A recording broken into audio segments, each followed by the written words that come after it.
महात्मा बुद्ध एक गांव में ठहरे हुए थे। वे प्रतिदिन शाम को वहां पर सत्संग करते थे। भक्तों की भीड़ होती थी क्योंकि उनके प्रवचनों से जीवन को सही दिशा बोध प्राप्त होता था। बुद्ध की वाणी में गजब का जादू था।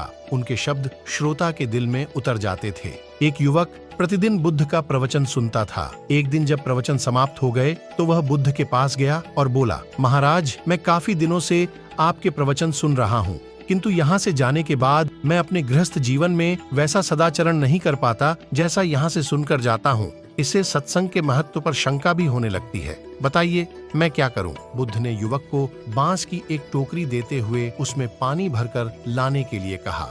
युवक टोकरी में जल भरने में असफल रहा। बुद्ध ने यह कार्य निरंतर जारी रखने के लिए कहा। युवक प्रतिदिन टोकरी में जल भरने का प्रयास करता किंतु सफल नहीं हो पाता। कुछ दिनों बाद बुद्ध ने उससे पूछा, इतने दिनों से टोकरी में लगातार जल डालने से क्या टोकरी में कोई फर्क नजर आया?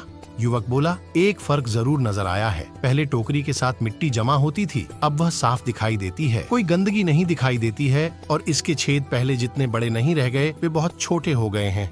तब बुद्ध ने उसे समझाया, यदि इसी तरह उसे पानी में निरंतर डालते रहोगे तो कुछ ही दिनों में ये छेद फूलकर बंद हो जाएंगे और टोकरी में पानी भर पाओगे। इसी प्रकार जो निरंतर सत्संग करते हैं उनका मन एक दिन अवश्य निर्मल हो जाता है, अवगुणों के छिद्र भरने लगते हैं और गुणों का जल भरने लगता है।